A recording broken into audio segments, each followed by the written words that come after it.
여러 나라의 종족들아 영광과 권능을 여호와께 돌릴지어다. 여호와의 이름에 합당한 영광을 그에게 돌릴지어다. 제물을 들고 그 앞에 들어갈지어다. 아름답고 거룩한 것으로 여호와께 경배할지어다. 아멘. 인류의 역사와 인간의 생사화복을 주관하시는 하나님 아버지, 2019년도를 시작한 것이 어제와 같은데 어느덧 한 해가 다 지나가고 금년 마지막 주일을 맞이하여 하나님 앞에 나왔습니다. 지난 한 해 동안 매일 매 순간 함께하여 주시고 걷는 발걸음마다 지켜주셨던 은혜를 기억하며 감사와 찬미로 이 예배를 올려드립니다. 우리 예배를 기쁘게 받아 주시옵소서. 예수님의 이름으로 기원하옵나이다. 아멘.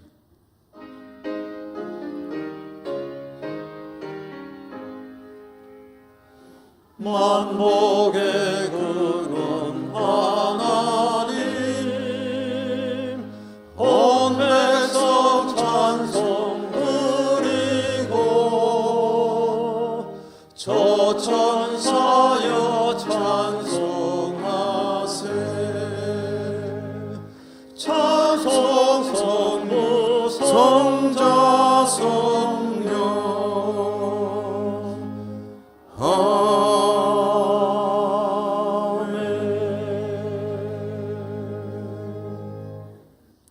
고백의 기도를 함께 드리시겠습니다.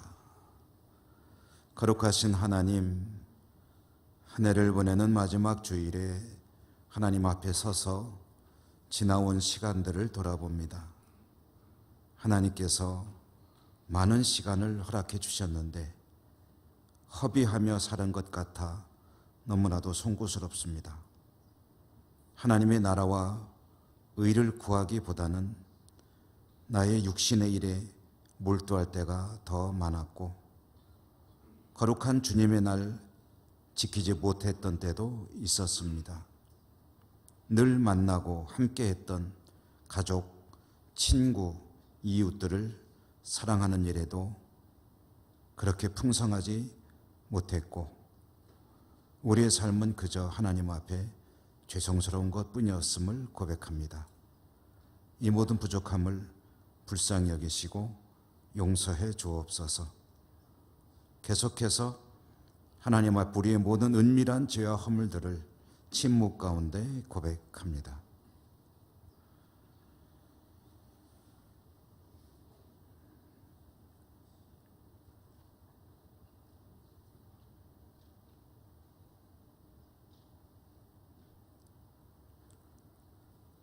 우리가 아직 죄인 되었을 때에 그리스도께서 우리를 위하여 죽으심으로 하나님께서 우리에 대한 자기의 사랑을 확증하셨느니라. 아멘. 너희 안에 이 마음을 품으라.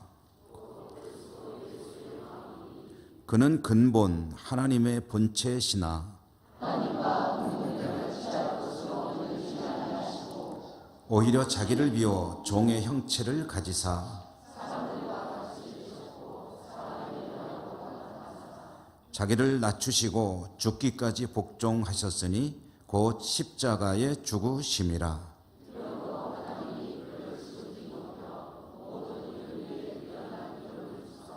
하늘에 있는 자들과 땅에 있는 자들과 땅 아래에 있는 자들로 모든 입으로 예수 그리스도를 주라 시인하여 하나님 아버지께 영광을 돌리게 하셨느니라. 아멘. 사도신경 신앙 고백합니다. 나는 전능하신 아버지 하나님 천지의 창조주를 믿습니다. 나는 그의 유일하신 아들 우리 주 예수 그리스도를 믿습니다. 그는 성령으로 잉태되어 동정녀 마리아에게서 나시고 본디오 빌라도에게 고난을 받아 십자가에 못 박혀 죽으시고 장사된 지 사흘 만에 죽은 자 가운데서 다시 살아나셨으며 하늘에 오르시어 전능하신 아버지 하나님 우편에 앉아 계시다가 거기로부터 살아있는 자와 죽은 자를 심판하러 오십니다.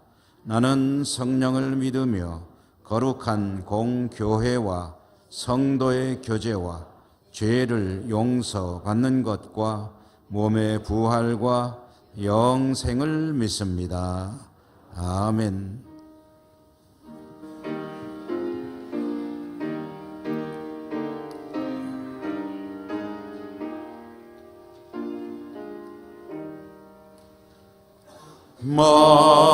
만유의 주제 존귀하신 예수 사람이 되신 하나님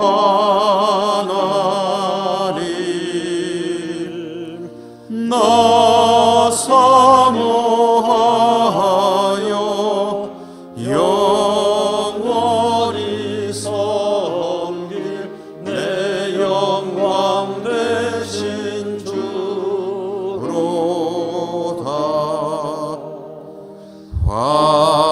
화려한 동산 무성한 저수목 다 아름답고 묘하나 순전한 예수 더 아름다워 봄 같은 기쁨 주시네.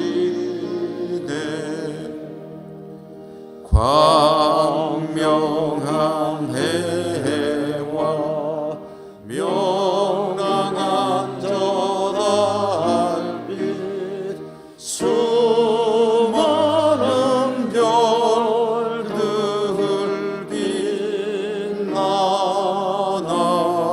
빛나나 주 예수 빛은 더 찬란하여 참 비교할 수 없도다. 아멘.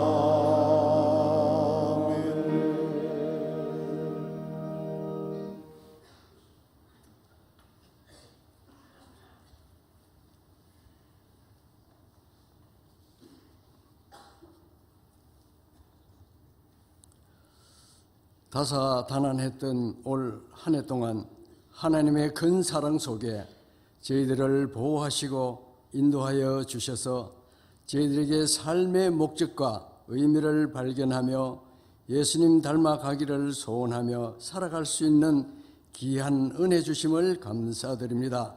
저희들 말씀대로 살아가기를 애쓰지만 알게 모르게 지은 죄 이 시간 용서하여 주옵소서. 격변하는 세계 정세 속에 우리나라를 지켜주시고 정치적으로 경제적으로 어려운 한 해를 보내고 있습니다. 요셉이 상상하지 못할 위기와 고난 속에 주님과 동행하며 승리했던 것처럼 저희들에게도 요셉과 같은 능력과 믿음을 허락하셔서 이 위기를 잘 극복할 수 있도록 도와주옵소서. 지난 송구 영신 예배를 드리면서 다짐했던 여러 일들을 아직 이루지 못한 것들이 많습니다. 용서하여 주시옵소서. 2020년 새해가 밝아옵니다. 새로운 각오로 새해를 맞을 수 있게 하옵소서. 복음으로 새롭게 변화되는 민족 되게 하옵소서. 여야 간 정쟁이 사라지고 노사 간에 상생하며 아름다운 타협으로 협력으로 이념과 이념으로 분열된 우리나라가 서로 격려하며 함께 세워가며 이 땅의 민주주의가 굳건히 이어지는 복된 민족 되게 하옵소서. 올해 드리는 마지막 예배를 통해 기쁨과 감격이 회복되게 하옵소서. 우리 교회가 품격 있는 교회로 품격 있는 성도로 가득 차 지역사회의 희망의 메신저로 쓰임받게 하옵소서. 북녘 동포들을 긍휼히 여기시고 위로해 주셔서 복음의 통로가 활짝 열리게 하옵소서. 추운 날씨에 국방의 임무를 감당하는 청년들을 지켜주시고 그들의 앞날이 장밋빛으로 꿈을 펼쳐가는 우리나라 되게 하옵소서. 병상에서 가정에서 치료의 은사를 기다리는 한우들을 위로하시고 연로하신 어른들 주위의 건강 지켜주시옵소서. 협력하는 선교지마다 부흥의 불길이 일어나 선교사님들이 가는 곳마다 지경이 넓혀지게 하옵소서. 말씀대언 하실 김영수 담임 목사님께 갑절의 능력 주시어 그 말씀으로 은혜 받고 아멘으로 하답하는 저희들 되게 하옵소서. 동역하시는 부교역자들에게도 같은 은혜 주옵소서. 오후 예배는 장로, 권사, 은퇴 예배를 드립니다. 일생을 바쳐 수고하신 분들을 위로하여 주옵소서. 호산나 찬양되어 찬양을 흠량하여 주옵소서. 한 해 동안 주일학교 교사로, 주차봉사, 차량운행, 봉사위원으로, 주방봉사로, 안내로 이름 없이 겸손히 섬기는 모든 손길들을 수고한 모든 분들께 하나님의 은혜가 가득하시길 기원하며 우리의 삶의 목자 되신 예수 그리스도의 이름으로 기도드립니다. 아멘.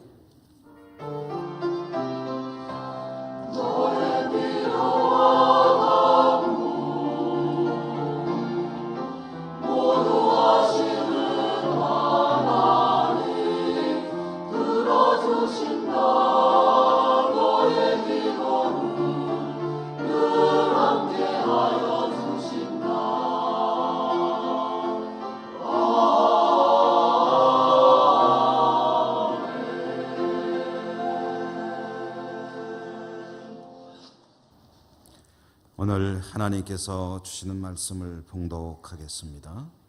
신약성경 마태복음 2장 19절에서 23절까지입니다.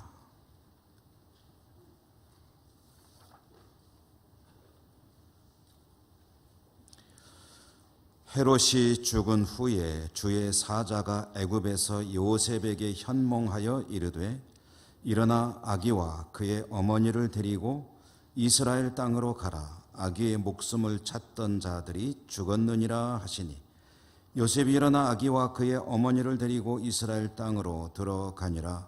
그러나 아켈라오가 그의 아버지 헤롯을 이어 유대의 임금됨을 듣고 거기로 가기를 무서워하더니 꿈에 지시하심을 받아 갈릴리 지방으로 떠나가 나사렛이란 동네에 가서 사니 이는 선지자로 하신 말씀에 나사렛 사람이라 칭하리라 하심을 이루려 함이러라. 아멘.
오늘도 주님의 은혜가 풍성하시기를 기원합니다.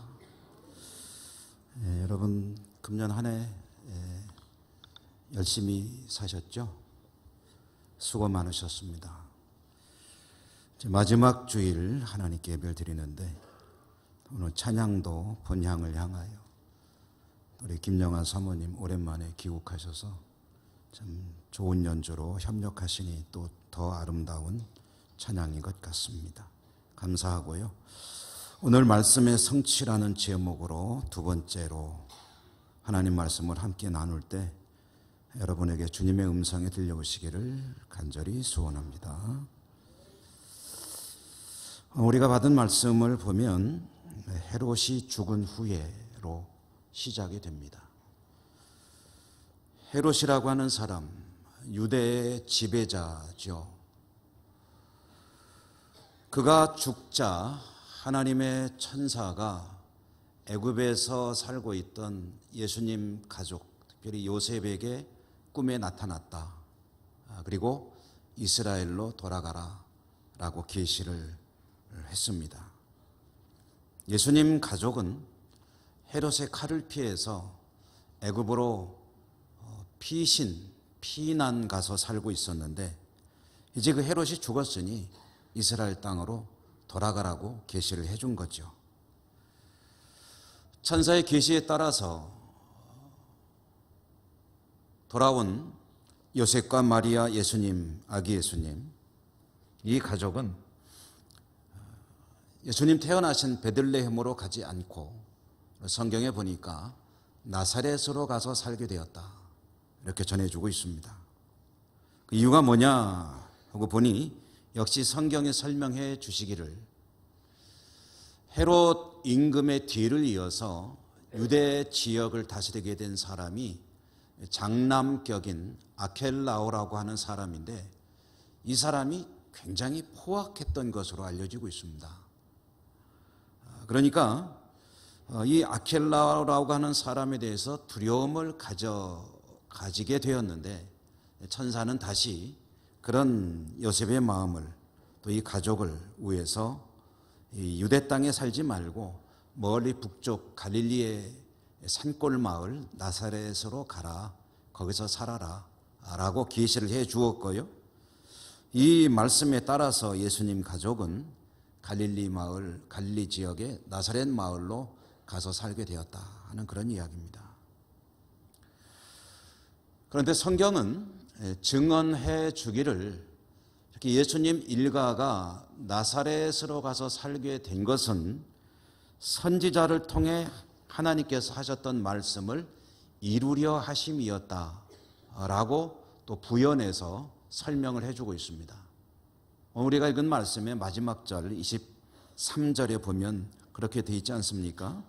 나사렛이란 동네에 가서 사니 이는 선지자로 하신 말씀에 나사렛 사람이라 칭하리라 하심을 이루려 함이러라.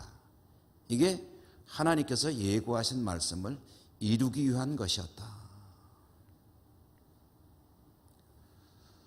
오늘 말씀의 성취 두 번째라고 제목을 붙여서 말씀을 전해드리는데요. 지난 주일에는 그 첫 번째로 역시 마태복음의 말씀을 우리가 받았습니다. 그 내용은 이런 것이었죠. 요셉이 마리아와의 약혼한 사이였을 때 성령으로 마리아가 잉태된 것이 드러나게 되었고 요셉은 그런 사실을 알게 되었을 때 심사숙고 끝에 파혼하려고 했다. 사실 그렇지 않습니까?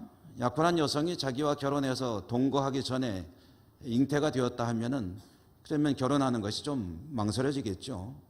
근데 요셉은 그런 문제를 놓고 고심하고 또 마음에 두려움을 가지고 있었는데 천사가 나타나서 이 모든 것들은 다 하나님의 구원의 역사의 일부요. 이미 하나님께서 예고하신 말씀이 이루어지는 일이다 라고 계시했을 때 요셉은 그 모든 번잡스러운 생각과 두려움도 다 떨쳐버리고 마리아와 결혼을 그대로 이제 이루게 되었고요. 오늘 예수님 일가가 나사렛으로 가서 살게 된 것, 그리고 지난주에 들었던 말씀, 이 모든 것들이 다 선지자를 통해 하신 말씀이 이루어지는 일련의 과정이다 라고 성경은 이야기를 하고 있다는 거죠. 그렇게 보면, 그런 관점에서 보면 우리가 읽고 있는 이 마태복음 시작부터 지금까지 1장과 2장의 내용인데요, 이 모든 말씀들은, 쭉 이어지는 이 이야기들은 선지자를 통해서 하나님께서 그 백성들에게 주신 말씀이 그대로 이루어지고 있는 것이다 라는 이야기로 연속되고 있습니다. 마태복음은 어떻게 시작이 되고 있습니까? 여러분 가운데 성경을 좀 읽어야 되겠다, 그리고 신약 성경부터 읽어야 되겠다 라고 작정하시고 성경을 펼치셨던 분들은 다 익숙하실 겁니다. 마태복음의 시작은 어떻게 됩니까? 아브라함과 다윗의 자손 예수 그리스도의 계보라, 족보라. 과거 성경에는 세계라 그렇게 되어 있었죠. 이야기는 예수님의 족보로부터 마태복음이 시작된다는 얘기죠. 아브라함이 이삭을 낳고, 이삭이 또 누구를 낳고 누구를 낳고 누구를 낳고로 시작되는 마태복음. 이 복음서가 왜 이렇게 족보 이야기로, 낳는 이야기로 시작이 되었느냐? 하나님이 그런 말씀들을 통해서 무슨 이야기를 하고 싶으신 거냐 하면은, 이미 예고하셨던 아브라함의 후손 다윗의 혈통에서 메시아가 나올 것이다 라는 것을 족보를 쭉 나열함으로써 보여주시려는 것이죠. 이렇게 하나님의 말씀이 이루어져 간다. 이렇게 족보로 시작된 마태복음, 그 뒤에 이어지는 이야기를 보면 지난주 우리가 받았던 말씀이죠. 요셉과 마리아의 혼사 이야기. 그 뒤에 이어지는 이야기는 예수님께서 베들레헴에서 탄생되는 이야기, 동방 박사들이 찾아오는 이야기, 그리고 헤롯이 베들레헴에 태어난 모든 아기를 살해하는 그런 이야기, 그리고 그 와중에 예수님 일가가 애굽으로 피신하는 이야기, 그리고 오늘 말씀 애굽에서 돌아와 나사렛으로 가서 살게 되는 이야기, 이런 모든 이어지는 이야기들 중간중간에 마태복음은 하나님께서는 이 모든 일들이 선지자를 통해 주셨던 말씀이 이루어지는 것이다 라는 것을 설명을 해주고 계십니다.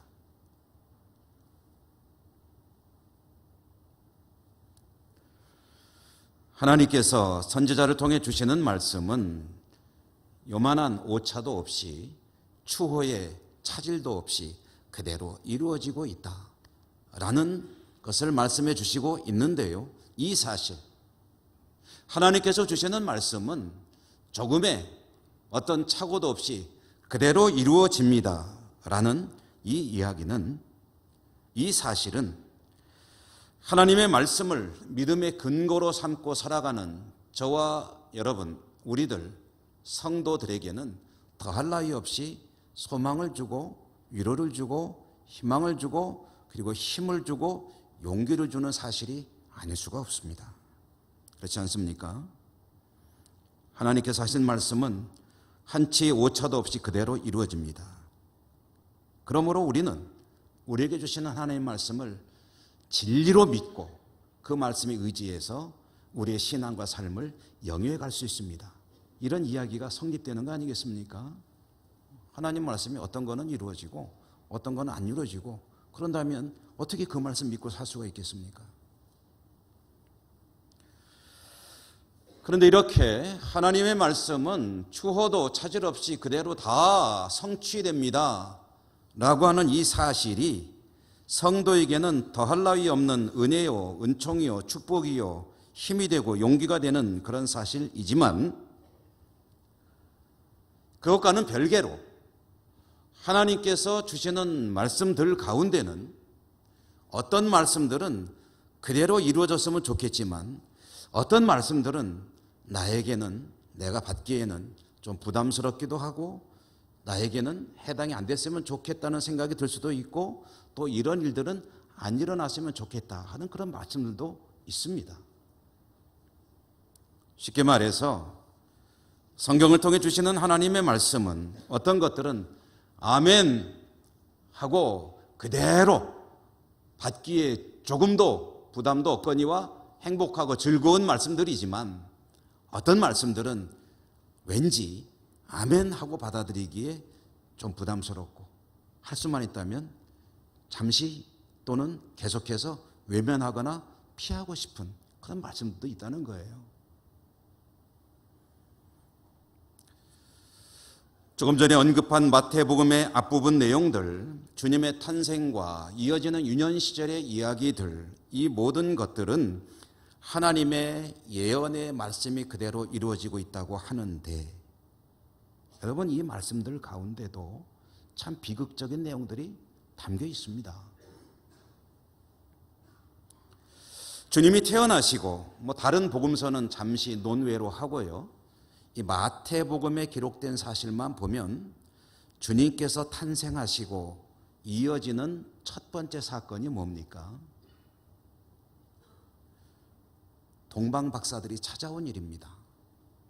동방의 박사들이 유대인의 왕으로 한 아기가 태어났는데, 이 아기가 보통 아기, 보통 왕이면은 그렇지 않았을 터인데, 이 보통 왕이 아닌 정말 위대한 왕이 태어나셨다 하는 것을 알게 되었고요. 그래서 그들은 자기들의 삶의 터전, 살고 있는 그곳을 떠나서 이 새롭게 왕으로 태어난 아기에게 경배하겠다고 먼 길을 이 유대 땅까지 찾아왔습니다. 태어나신 분이 평범한 왕이 아니고 특별한 분이시고, 그리고 별빛을 통해서 방향을 계시를 받아 찾아오기는 했지만 정확하게 어디서 태어나는지는 모릅니다. 그래서 동방 박사들은 물어 수소문해가지고 태어난 곳을 찾다가 어디까지 가게 됐냐면 헤롯의 왕궁까지 가게 됐습니다. 그래서 묻는 거죠. 유대인의 왕으로 한 아기가 태어나셨는데 그곳이 어딥니까? 우리가 그분에게 경배하기 위해서 멀리서부터 찾아왔습니다. 이 이야기를 듣고 정보를 입수한 헤롯에게 이 뉴스는, 이 소식은 이보다 더 나쁜 일이 없는 정말 최악의 소식이었습니다. 유대 왕은 나예요. 헤롯의 입장에서 유대인의 왕은 나이고, 내가 죽으면 그 다음에 이어서 왕 노릇할 사람은 내 아들들, 내 핏줄이어야 해요. 그런데 자기도 아니고 아들들도 아니고 이 유대의 왕이 지금 막 태어났다 하는 소식을 들으니까 이보다 더 참 있어서는 안 되는 소식이 어디 있겠습니까? 헤롯은 자신의 왕위를 지키기 위해서 그 유대인의 왕으로 태어났다는 아기를 찾아 죽이려고 했습니다. 그런데 율법학자들이니 선지자들이니 이런 사람들을 불러서 물어보는데 아무도 몰라요. 다만 한 가지만 알아요. 뭐냐? 베들레헴입니다. 베들레헴에서 태어납니다.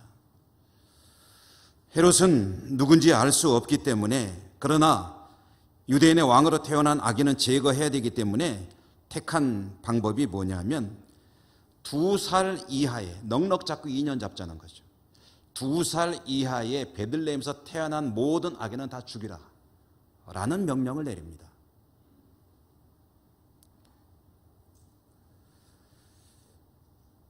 물론 주님은 이 참혹한 일을 피했죠.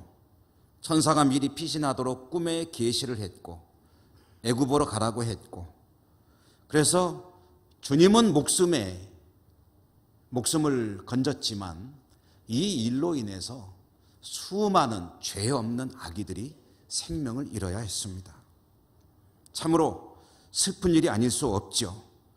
그리고 이 사건의 여파로 주님은 베들레헴이 아닌, 하나님의 약속이 있는 땅이 아닌 저 먼 이방 땅 애굽으로 가서 피난 생활을 해야 했고, 이 헤롯이 죽은 후에야 비로소 돌아올 수가 있었고, 그 뒤를 이은 왕도 포악한 왕이었기 때문에 하나님의 약속이 있는 베들레헴 땅이 아닌 저 먼 곳 나사렛 동네에 가서 살게 되었는데 이건 역시 따지고 보니까 다 하나님의 말씀으로 예고된 것들이었더라.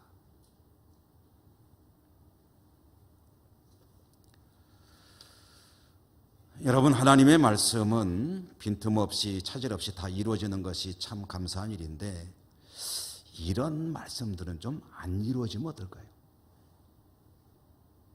왜냐하면 이 아기들이 집단 학살을 당하는 이 일도 선지자를 통해 예고됐던 일이거든요. 그러니까 이런 일들은 좀 안 이루어지면 좋지 않을까, 이런 생각 혹시 안 드십니까?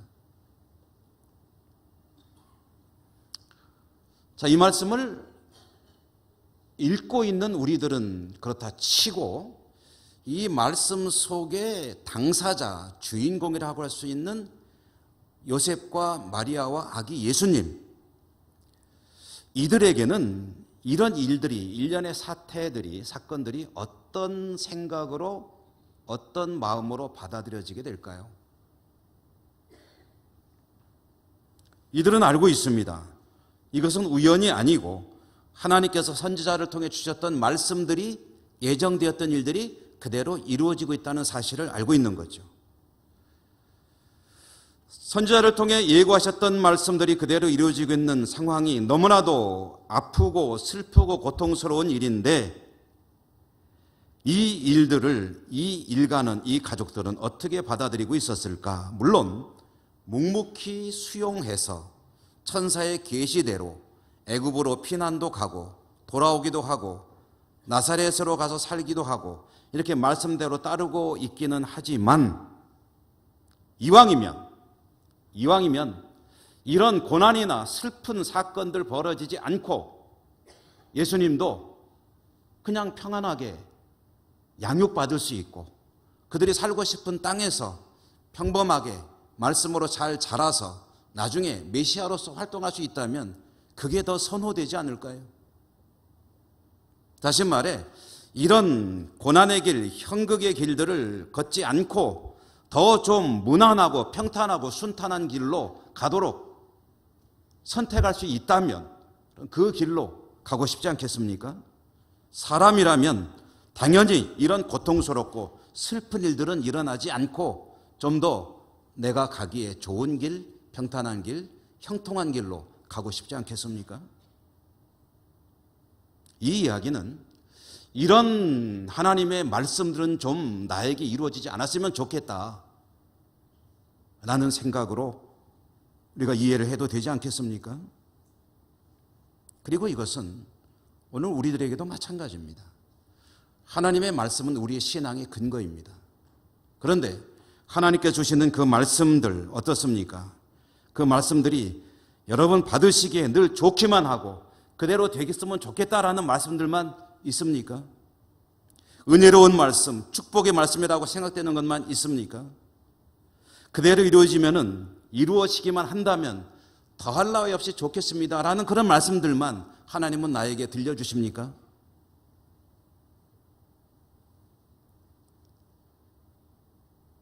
지난 성탄 전야에 우리 교회학교 유치부부터 아동들, 중고등부, 청년부 이르기까지 각 부서별로 이제 각자 자신들의 어떤 그 프로그램을 열심히 준비해서 발표회를 가졌습니다. 매년 발전하고 있는 모습이 참 좋고 금년에도 우리 아이들이 열심히 연습해서 후일담인데요. 들으니까 우리 아이들 중에 몸살 난 애들도 있대요. 얼마나 열심히 연습을 했는지 그냥. 또 각자 어린이집에서 발표도 있고 교회 학교 발표도 있고 해가지고 아이들이 몸살이 나기도 하고 감기에 걸리기도 하고 그래서 아유 수고 많았다 이렇게 말씀 아이들 참 격려해주고 싶은데요. 그런데 우리 아이들이 정말 열심히 연습해서 참 은혜롭고 아이디어도 기발하고 참 전해주는 메시지가 있는 그런 발표를 해 주었는데 노래하고 춤추고 무언극 이런저런 여러 가지 퍼포먼스들 참 은혜롭고 좋았는데 근데 여러분 지금까지 교회학교 성탄전야 발표회를 많이 보셨을 터인데 혹시 그런 중에 오늘 성경에 제가 언급한 그런 이야기, 예를 들어서 헤롯이 아이들을 학살하는 그런 사건을 다룬 그런 내용의 작품 보신 적 있으십니까? 그런 끔찍한 일들을 다루는 그런 이야기들이 발표의 소재로 사용되는 것을 경험한 적 있으십니까? 이런 슬프고 아픈 일들은 사실 너무나도 행복하고 즐거운 복된 성탄 전야에서는 잘 다루지 않죠. 대신 즐겁고 행복하고 그리고 교훈적인 그런 내용들을 다루곤 하지 않습니까? 이것이 어쩌면 하나님 말씀에 대한 우리의 자세를 말해주는 것이 아닐까 싶어요. 우리는 하나님 말씀을 어떻게 기대를 하느냐? 들으면 좋고 힘이 되고 용기가 되고 위로를 얻고 소망을 가질 수 있는 그런 말씀들을 듣고 싶어하고 또 계속 듣고 싶어합니다. 그런데 성경은 당장 우리가 오늘 다루고 있는 이 부분의 말씀들만 봐도 이런 참혹한 사건을 포함하고 있습니다. 성경은 전체를 보아도 시작될 때 참 하나님의 창조의 아름다운 이야기로 시작이 되지만 곧 얼마 안 지나서 인간의 죄에 관한 이야기가 들어오기 시작하고 계속해서 가슴 아픈 이야기들이 담겨 있습니다. 마태복음만 봐도 이런 참혹한 사건이 서두에 있고 예수님 일가에게는 고통이 주어지는 이야기들로부터 시작이 되는데 뒤로 진행이 되면서 뒷부분에 가서 가장 중심이 되는 이야기가 뭡니까? 이 땅에 오신 예수 그리스도, 메시아, 하나님의 아들이 사람들에게 모진 매질과 모욕과 고문을 당하고 그리고 결국은 인류 역사상 가장 야만적이고 참혹한 형틀이라고 하는 십자가에 못 박혀 죽는 이야기가 집중적으로 조명되고 있지 않습니까? 그리고 이러한 일들은 다 하나님께서 예고하셨던 일들이 이루어지는 것이 아닙니까? 주님도 그렇게 기도하셨죠? 이 잔이 내게서 지나갈 수만 있다면, 받지 않을 수 있다면, 이런 인간으로서의 두려운 마음, 무거운 마음을 토로하시지 않았습니까? 여러분, 이런 참혹하고도 그대로 받기에 그대로 이루어지는 것이 좀 깊이 되었으면, 회피되었으면 좋을 것 같은 이런 말씀들을 하나님께서 선지자를 통해 예고하시고 이것들이 그대로 이루어질 것이다 말씀하시고 또 그대로 이루어지는 이 이야기들을 하나님이 우리에게 들려주십니다. 그 이유가 뭘까요? 왜 이런 이야기들을 우리는 들어야 되는 거죠?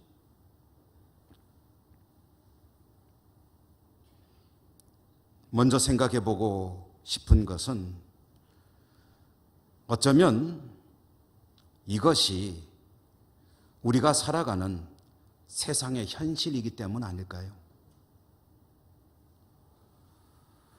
하나님께서 태초에 만드시려고 했던 세상은 그런 것이 아니었는데 인간이 죄를 짓고 타락하게 되니까 이렇게 변해버린 세상의 현실을 하나님께서 그대로 보여주시는 것 아니겠습니까? 죄로 오염된 세상은 이렇게 무섭습니다. 하나님의 백성들이 살아갈 때 더더욱 두렵고 떨리는 일로 가득 찬 것이 바로 우리의 삶의 현장입니다. 죄로 오염된 세상은 그 세상을 지으신 분 하나님이 사람이 되어 오셔도 죽이는 일에 혈안이 됩니다. 헤롯의 이야기로 대비해 보면 자신의 왕권, 자신의 누리고 있는 모든 삶을 유지하기 위해서라면 수많은 사람들이 어떻게 희생되든 상관없고 심지어는 이 땅을 지으신 창조주까지도 서슴없이 죽이려고 하는 것이 죄로 물든 세상의 진면목이다.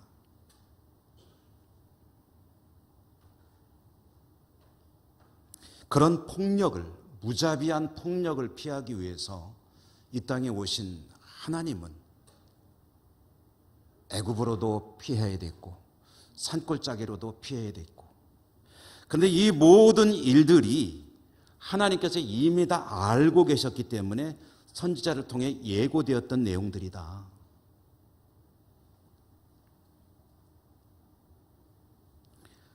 하나님의 예언의 말씀은 이 아픈 사건들, 비극적인 일들까지도 한치의 오차도 없이 그대로 이루어지고 있었다라는 사실입니다. 자, 그러면 여기서 우리가 한번 생각해 보죠, 여러분. 어떨까요? 이렇게 아프고 그대로 수용하기에는 너무나도 괴롭고 고통스러운, 힘들고 슬프게 하는 이런 말씀들, 하나님의 예언의 말씀들, 이런 것들이 어떤 것은 좀 그대로 이루어지지 않고 좀 통과하고, 대신 어떤 것들은 그대로 이루어지고 하면은 좋을까요? 우리에게 그것이 더 나을까요? 그렇게 되는 것이 우리에게 복된 일일까요? 나에게 좋지 않은 말씀이니까 이것은 좀 통과시키고, 아니면은 그대로 안 됐으면 좋겠고, 요 말씀만 그대로 이루어지면 좋겠습니다 하는 그런 어떤 선별적인 성취가 이루어진다면 좋을까요?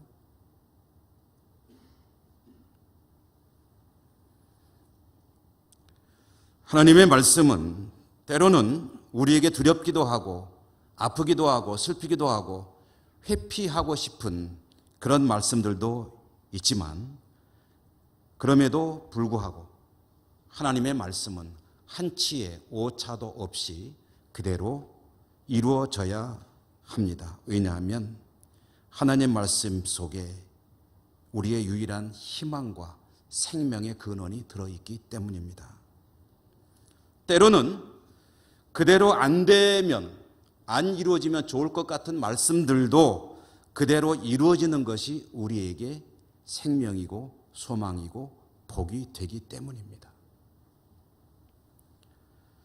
왜 그렇습니까? 하나님 말씀은 피하고 싶은 말씀까지도 포함해서 하나님의 구원의 역사를 이루는 것이고, 그 아프고 슬픈 이야기들도 하나님께서 예정하신 구원 역사의 일부를 구성하는 것이고, 그 말씀도 이루어질 때 우리는 모든 하나님의 말씀은 조금도 차질 없이 오차 없이 이루어진다는 확실한 믿음을 가질 수 있고, 그 말씀을 의지하며 믿음을 지켜나갈 수 있기 때문에 하나님의 말씀은 그것이 우리에게 좋은 것이든 또는 때로는 피하고 싶은 것이든 그대로 이루어지는 것이 우리에게 복인 줄로 믿습니다. 세상은 어떻습니까? 세상은 우리 눈으로 보기에도 참 많이 악하죠. 죄가 세상을 지배하죠. 악이 성행하고 있죠.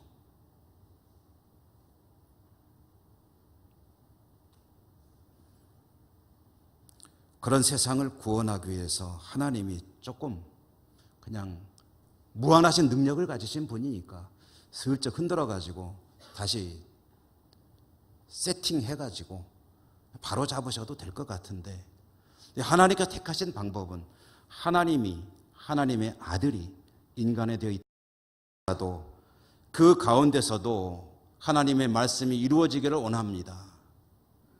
처녀가 아이를 낳아야 한다라고 할 때 마리아는 그렇게 고백했죠. 주의 종이 오니 하나님 말씀은 그대로 이루어지길 원합니다. 이렇게 하나님 말씀이 때로는 어처구니가 없고 이해가 되지 않는다 할지라도, 슬프고 피하고 싶은 일이라 할지라도 하나님 말씀으로 위로와 소망을 얻고 싶었지만, 왠지 하나님 말씀은 땅의 이야기가 아니라 하늘의 이야기인 것 같고, 나와는 상관없는 먼 나라 이야기 같고, 하나님의 말씀들이 위로와 소망을 주는 경우도 있지만 왠지 그대로 받아들이는 것이 부담스럽고 힘들게 느껴지는 때도 있었을 것입니다. 그러나 나에게 어떻게 이해가 되어지고 어떻게 느껴지든 간에, 내가 듣기에 좋건 간에 나쁘건 간에 하나님의 말씀은 항상 옳고 진리이며, 이 말씀이 이루어짐으로 세상이 바로 세워지고 나의 구원이 이루어진다는 믿음을 가지고 사는 이들을 통해서 하나님은 역사하시고 세상을 구원해 가십니다. 여러분 금년 한 해 그렇게 사시려고 애 많이 쓰셨으리라 생각이 됩니다. 하나님 말씀을 의심하지 않고 하나님 말씀을 그대로 받아들이며 나의 눈과 나 이성이 아니라 하나님 말씀이 옳습니다 라고 고백하고 살아오신 우리 사랑하는 우리 예천교회 성도님들, 금년에 수고 많이 하셨고요. 내년에도 오직 말씀 의지에 살아가심으로 복된 한 해 희망찬 새해를 맞이하는 우리 모두가 될 수 있기를 주님 이름으로 축원합니다. 은혜로우신 하나님 감사합니다.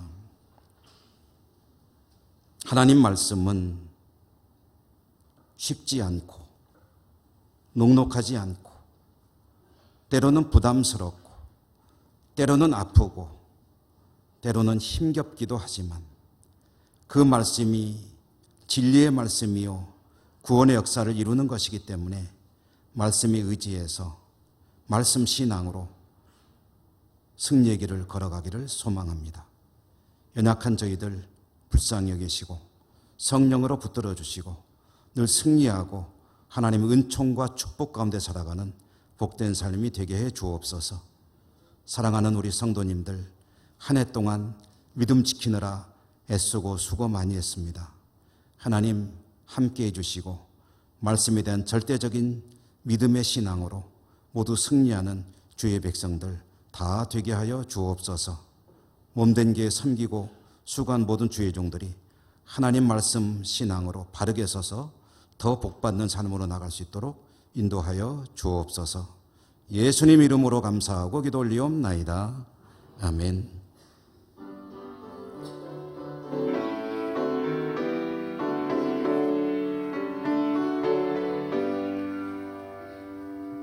내게로 오라 하신 주님의 말씀을 따라 나와서 내 몸과 몸을 주께 드리니 주여 받아주소서.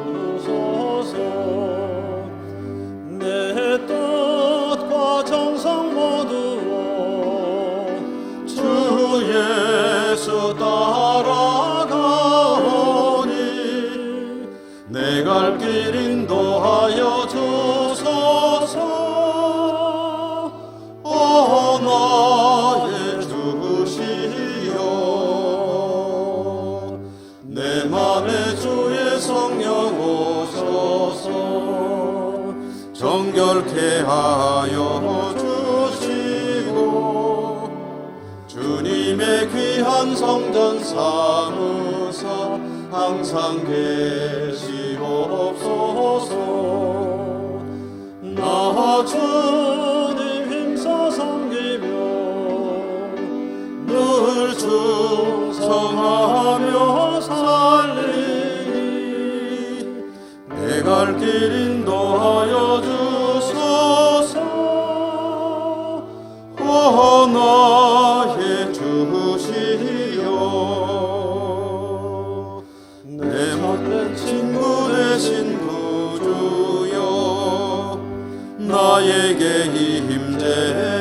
임재하시사 이 세상 끝날 되어 숨질 때 주여 함께 하소서. 나 주님 품에 안기어 참한 시경생 누리리 내 갈 길 인도하여 주소서. 오 나의 주시여 하나님 감사합니다. 오늘도 복된 성일 특별히 금년도 마지막 주일 하나님 앞에 나오는 저희들 하나님을 예배할 뿐 아니라 예물도 드릴 수 있도록 저희 삶에 물질의 복 주신 것 감사합니다. 모든 것이 하나님으로부터 비롯되는 것이오매 이제 마땅히 드릴 것 거룩하게 구별하여 가지고 나와 올려드립니다. 기쁘게 받아주시고 쓰일 때마다 하나님의 뜻, 하나님의 영광 드러나게 하시며 하나님의 나라 이루어져 가게 하여 주옵소서. 금년에도 하나님 은혜로 살았습니다.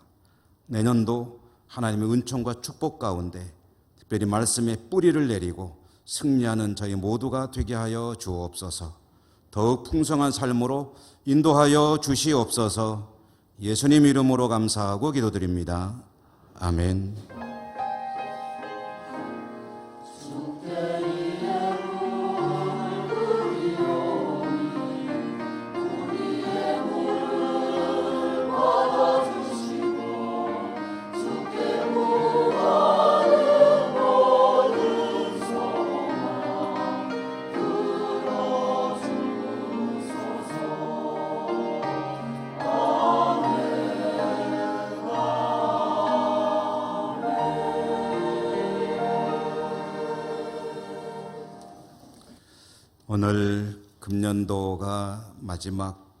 오늘이 금년도 마지막 주일인데요. 마지막 주일에 우리 교회 새가족으로 등록하신 분들을 축복하며 환영하고 교회 소식 전해드리겠습니다.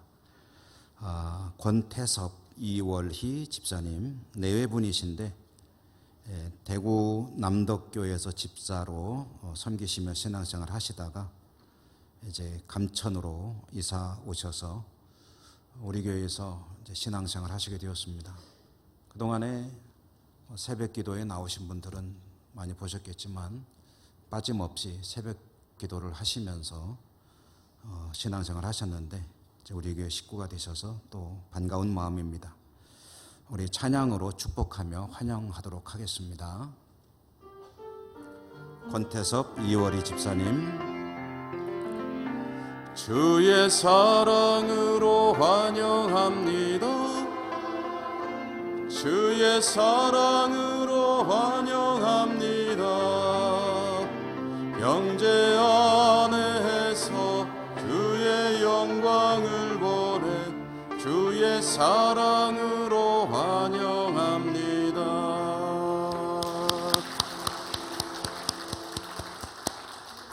네, 감사합니다. 교회 소식 전해드립니다. 교회 력상으로 오늘은 성탄절 후 첫째 주일, 오늘 오후 찬양 예배 시에는 항존직 은퇴식이 있게 됩니다. 우리 안두식 장로님 시무 장로 은퇴, 또 박인옥 김준항 권사님 시무 권사 은퇴 예식입니다. 교회학교 등반식과 2019년도 전도상 시상도 오후 예배 때 있게 되겠습니다. 송구 영신 예배는 12월 31일 화요일이죠. 밤 11시 본당에서 있게 되겠습니다.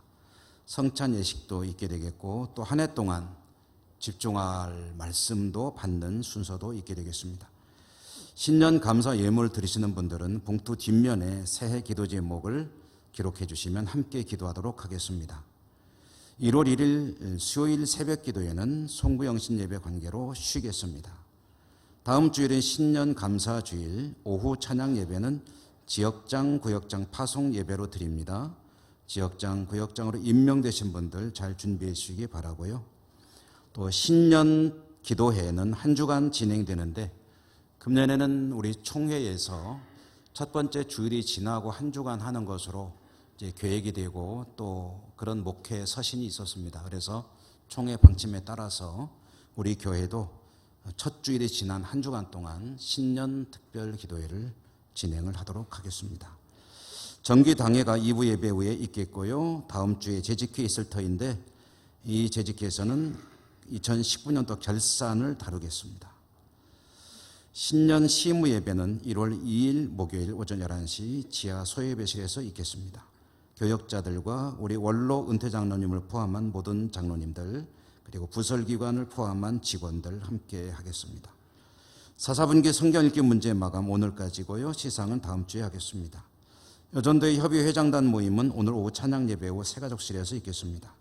1일 권사의 원래에는 2부 예배 후 세미나실에서 있겠고요. 그동안 지하에 공사했던 단장한 샬롬홀이 완공이 되어서 지난 주일 오후에 감사 예배를 잠깐 드렸습니다. 그리고 이제 오픈이 되었는데 그동안에 우리 연세 높으신 성도님들이 특히 휴식 공간이 좀 부족해서 많이 힘드셨죠. 지하의 샬롬홀 공간을 잘 활용하시며 교제하시고 또 쉼도 가지시기 바랍니다. 오늘 중식으로 위해서 3여전도에 수고해 주셔서 감사합니다. 교우동정 윤은식 농가쌈밥 도청점이 개업했고요. 위치는 도청 서문 앞쪽에 있습니다. 성명기 집사님은 심호 별세하셔서 장례하였습니다. 기타 소식 주보 참고해 주시기 바랍니다. 우리 곁에 계신 분들하고 사랑의 교제 인사하겠습니다. 금년도 수고 많이 하셨습니다. 사랑합니다. 축복합니다.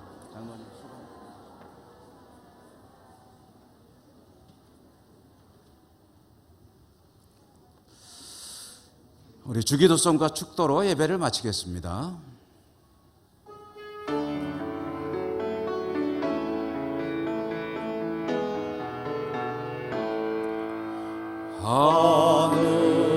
하늘에 계신 아버지 이름 거룩하사 주님 나라 임하시고 뜻이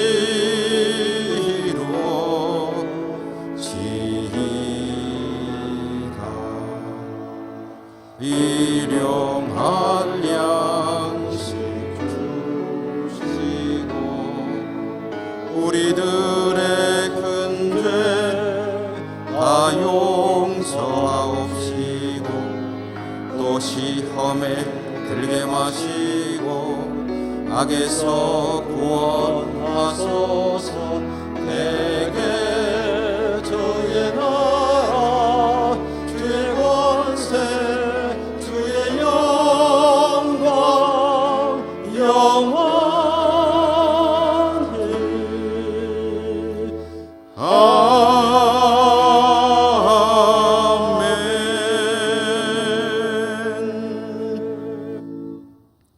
자비로우신 하나님, 한 해 동안도 지켜주셨음에 감사드립니다.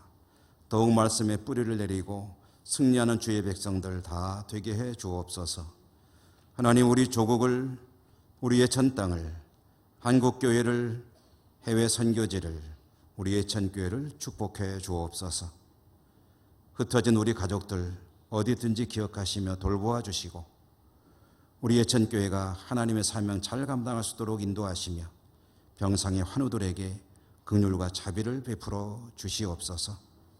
한 해 동안 몸된 교회 충성스레 섬긴 모든 주의 종들에게 축복하여 주시고 세상의 삶이 복되게 하여 주옵소서. 예수님 이름으로 감사하고 기도 올리옵나이다. 아멘. 주 예수 그리스도의 은혜와 하나님 사랑과 성령의 교통하심이 주의 백성들 머리머리 위에 모든 사무에 항상 함께 하시옵기를 축원하옵나이다. 아멘.